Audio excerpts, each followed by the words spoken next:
Jefferson Beauregard Sessions III is our new Attorney General. How did the man that the Senate thought was too racist to be appointed as a federal judge 30 years ago not just fly through his confirmation hearings, but portray himself as a proponent of civil rights?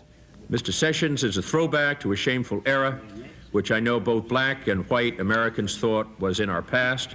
It's inconceivable to me that a person of this attitude is qualified to be a U.S. attorney, let alone a United States federal judge.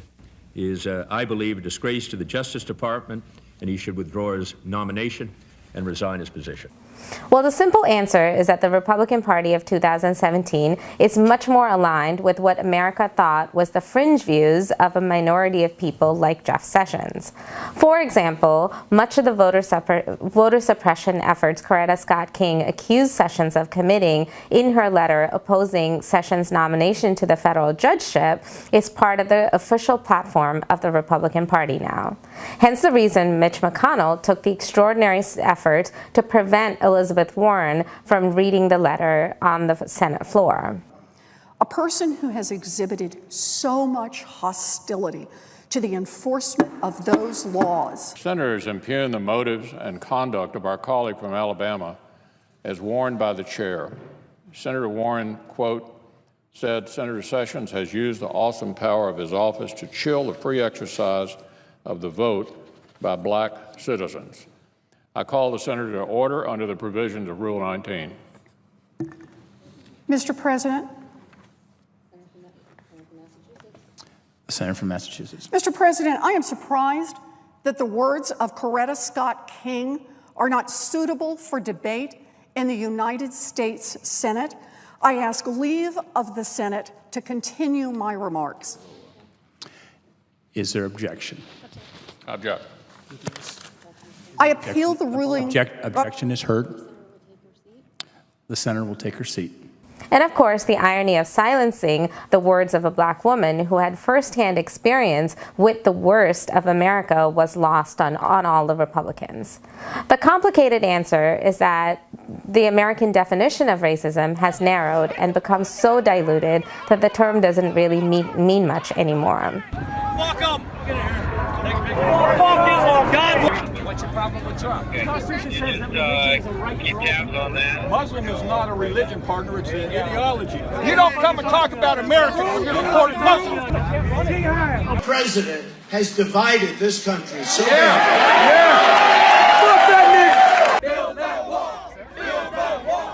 Build that wall! Send them bastards back. I'm sure that paperwork comes in Spanish. Immigrants and immigrants, they mix together. If you don't speak English and don't contribute, get out. We think about racism as an individual choice and an act.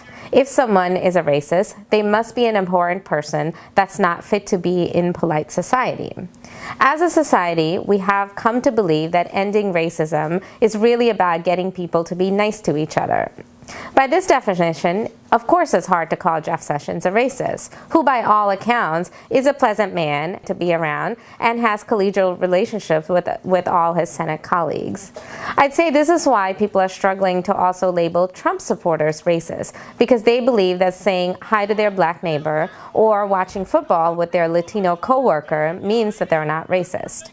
Of course, the reality is that racism is much more incendiary than personal relationships.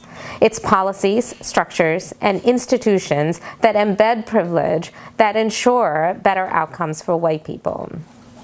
Take the criminal justice system, for example. We know, based on studies and personal anecdotes, when the law to the letter is followed, a young black man's experience can turn out much harsher than a young white man's experience in similar circumstances. Institutional racism persists because majority of white people and thereby majority of politicians don't see racism.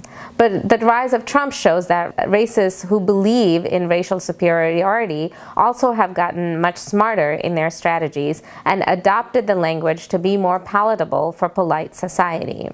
Jeff Sessions is so dangerous because he is an unrepentant racist who believes in the superiority of white people. So he's changed the way he talks about it. He talks about it now as an immigration problem, which is a threat to Western civilization.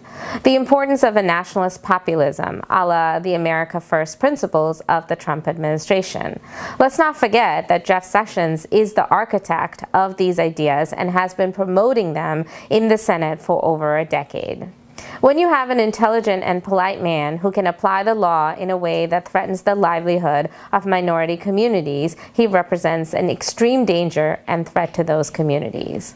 For example, if there's another highly publicized police shooting of an unarmed black man and protests follow, what will the confrontation with the police be like when the full weight and support of the Department of Justice is behind any illegal acts that the police take? So while the Senate debated on whether it was impolite for Democrats to question Sessions' troubling racist past, everyone has given him a pass on his current racist views that is now a danger to all minority groups in America.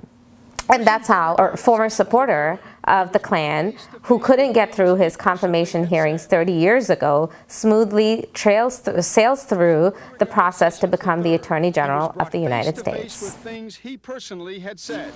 So help you God.